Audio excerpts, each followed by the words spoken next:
ជាលើកទី1របស់ខ្ញុំដែលបានសាករៀនធ្វើអាម៉ុកហើយក៏ជាលើកទី1ដែរដែលខ្ញុំបានញ៉ាំអាម៉ុកនេះតាំងពីតូចរហូតដល់ធំមកវ័យស្មើនឹងអត់ដែលដឹងថាអាម៉ុករសជាតិបែបណាហើយក៏អត់ដែលរៀនធ្វើពីមុនដែរហើយថ្ងៃនេះក៏ជាលើកទី1ដែលខ្ញុំបានញ៉ាំហើយក៏ជាលើកទី1សម្រាប់ខ្ញុំដែរដែលបានរៀនធ្វើអាម៉ុកតាកុំឲ្យខាត់ពេលយូរទៅមើលពីរបៀបធ្វើទាំងអស់គ្នាហើយនេះក៏ជាគ្រឿងផ្សំសម្រាប់ធ្វើអាម៉ុកយើងដែរអ្នកគ្នាចាំខ្ញុំទៅសេអក្សរដាក់លើនឹងឲ្យទៅអាម៉ុកពិបាករកញ៉ាំដែរបងប្អូនតើទៅតាមរេស្តូរ៉ង់ឬក៏ភោជនីយដ្ឋានធំមិនគេមានលក់ហើយក្នុងតម្លៃវាក៏តាមខ្ញុំគិតអាច$2កន្លះទៅ$3ដែរមួយកតោងគេហើយខ្ញុំពិបាកអីច្រើនទៅញ៉ាំកន្លែងគេមករៀនធ្វើខ្លួនឯងញ៉ាំជុំគ្រួសារហ្មងទៅចាយលុយតិចម៉េចបន្តែសម្រាប់ត្រីនេះខ្ញុំប្រើត្រីផ្ទុះបងប្អូនខ្ញុំឲ្យគេហ្វីលេយកស្បែកយកឆ្អឹងអីហើយទិញ1គីឡូប៉ុន្តែដល់ពេលដែលហ្វីលេអីហើយអស់ឆ្អឹងអីហើយនៅសល់តែ7ខាំកន្លះទេអញ្ចឹងទៅខ្ញុំយកវាមកហាន់តូចៗល្មមអញ្ចឹងណានៅគ្នាបន្ទាប់មកទៀតយើងយកវាដាក់នៅក្នុងកធុនឬក៏ចានដែកស្អាតមួយអញ្ចឹងមកហើយបន្ទាប់មកទៀតខ្ញុំធ្វើការចាក់ខ្ទិះដូងចូលនៅគ្នាខ្ទិះនេះគឺជាខ្ទិះដើមហើយខ្ញុំដាក់ជាមួយនឹងម្ទេសក្រហមដែលខ្ញុំចិញ្ច្រាំម៉ត់ហើយខ្ញុំយកកូរវាជាមួយនឹងខ្ទិះដូងដើមខ្ញុំសិនដើម្បីឲ្យវាឲ្យរបៀបថាឲ្យវាម៉ត់ចូលគ្នាហើយនៅគ្នាដាក់គ្រឿងចូលមកគ្រឿងហ្នឹងបុកខ្លួនឯងទៅគ្រឿងដល់យើងបុកខ្លួនឯងអញ្ចឹងបានឆ្ងាញ់វាឈ្ងុយណាគ្នាហើយខ្ញុំដាក់ប្រហុកបន្តិចជាមួយនឹងកាពិបន្តិចដែរដើម្បីឲ្យវាមានរសជាតិកាន់តែឆ្ងាញ់ហើយឈ្ងុយហ្មងជាពិសេសខ្វះបានទេប្រហុកខ្មែរយើងណាគ្នាខ្ញុំចាក់ទឹកត្រីចូលប្រហែលជា3ស្លាបព្រាបាយចូលដែរដោយសារតែប្រហុកយើងរៀងប្រៃដែរអញ្ចឹងខ្ញុំដាក់ច្រើនពេកដាក់ជាមួយនឹងប៊ីចេង1ស្លាបព្រាកាហ្វេដាក់រ៉ូឌីបន្តិចដែរណាគ្នាហើយស្ករត្នោ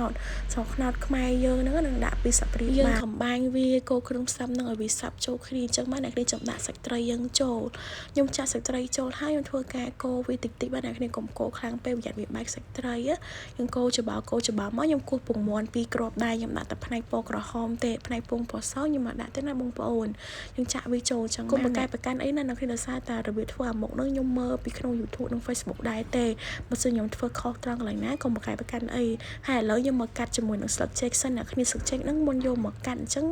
អ្នកគ្នាជូតវាឲ្យស្អាតសិនណាយកវាទៅហាលថ្ងៃវាសកប់សិនណាកុំឲ្យវាស្រួយពេកអញ្ចឹងនេះគឺជារបៀបធ្វើកាតុងដើម្បីដាក់អាម៉ុកយើងចូលដើម្បីយកទៅចំហុយយើងយកចានមកយើងកាត់វាជារង្វង់មូលអញ្ចឹងណាអ្នកគ្នារៀងចានហ្នឹងយើងដាក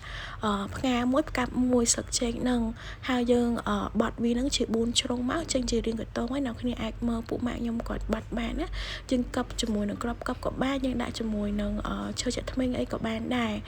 រនិយាយទៅអត់សូវស្អាតទេអ្នកគ្នាដោយសារតែយើងទៅមករៀនធ្វើអញ្ចឹងពេលឥឡូវទី2នេះជាការយកបានវាសំណុំសំនួនជាងលើកទី1ហើយសម្រាប់ស្លឹកញូនឹងវិញខ្ញុំកាត់តំណងវាចេញអ្នកគ្នាធ្វើអាម៉ុកហ្នឹងគេដាក់ទ្រាប់ស្លឹកញូពីក្រោមកតងហ្នឹងអ្នកគ្នាយើងកាត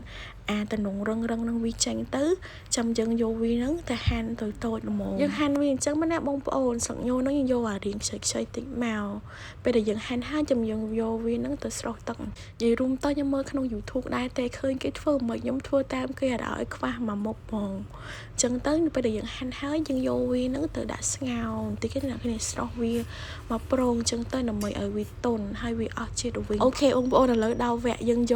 កស្លឹកញូហ្នឹងដាក់ពីក្រោមកតងហើយចាំយើងដាក់សាច់អាម៉ុកអានេះបើតាមខ្ញុំគិតថារបៀបធ្វើអាម៉ុកស្រួលធ្វើពីយ៉ាងទេគ្រាន់តែថាគ្រឿងផ្សំវាច្រើននិយាយទៅ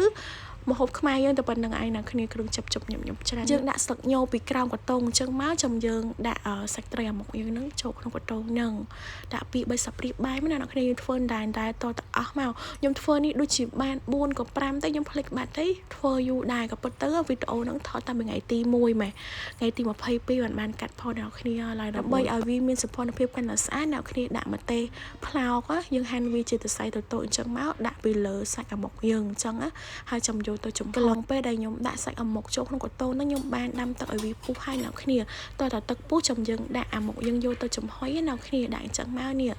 បាន4យើងយកវាទៅចំហុយរយៈពេល25នាទីទៅ30នាទីហ្នឹងគឺឆ្អិនហើយអាម៉ុកសាច់ត្រីយើងឥឡូវយើងមកធ្វើជាមួយនឹងទឹកខ្ទិះអាខាប់អូនអ្នកគ្នាខ្ញុំដាក់ជាមួយនឹងម្សៅឆាបន្តិចដែរហើយកូរជាមួយទឹកនឹងឲ្យរលាយសិនចាំយកមកចាក់ជាមួយនឹងខ្ទិះដើមនេះខ្ទិះដើមហ្នឹងខ្ញុំប្រើតែ1000ទេអ្នកគ្នាដោយសារតែមុខខ្ញុំវាតិចដែរយើងកូរទឹកខ្ទិះជាមួយនឹងម្សៅឆានឹងឲ្យចូលគ្នាមកអ្នកគ្នាពេលដែលកូរវារៀងឡើងពុះក្រែកហើយវានឹងខាប់បែបនេះពេលដែលវាខាប់ហើយយើងបិទទៅអ្នកគ្នាហើយអាមុខរបស់យើងក៏ជិតឆ្អិនដែរខ្ញុំយកទឹកខ្ទិះហ្នឹងមកដាក់រោយពីលើអាមុខយើងណាអ្នកគ្នាឃើញវាកាន់តែតំណងឆ្ងាញ់និយាយទៅទឹកខ្ទិះហ្នឹងគឺថា លមួតឆ្ងាញ់ហ្មងឡើងឈ្ងុយខ្ទិះដូងហ្មងហើយខ្ញុំដាក់ជាមួយនឹងស្លឹកក្រូចសើចតិចដែរដើម្បីឲ្យវាមានសម្ផស្សភាពរត់តែស្អាត25នាទីក្រោយមកអាម៉ុករបស់យើងក៏បានឆ្អិនហើយនិយាយរួមទៅអាម៉ុកនេះអ្នកគ្នាញ៉ាំជាមួយបាយទ្របជាមួយបន្លែក៏ឆ្ងាញ់ដែរថាមិនទេអ្នកគ្នាមិនមែនអួតស្នាដៃខ្លួនឯងណាអាម៉ុកសាច់ត្រីនឹងពិតជាឆ្ងាញ់មែនពេលដែលញ៉ាំទៅសាច់ត្រីគេឡើងទន់ហើយឈ្ងុយគ្រឿងឈ្ងុយខ្ទិះដូងខ្មែរយើងអ្នកគ្នាញ៉ាំទៅគឺថាអូយជាប់ចិត្តមែនតើអត់នឹកស្មានថាវាឆ្ងាញ់បែបហ្នឹងសោះហើយញ៉ាំជាមួយបាយអញ្ចឹងទ្របជាមួយបន្លែនិយាយថាជាតិហើយបងប្អូនមកវីដេអូនឹងចាប់កុំភ្លេចសាកយកទៅរៀនធ្វើនៅផ្ទះញ៉ាំខ្លួនឯងផងណាអរគុណច្រើនបាយបាយជម្រាបលា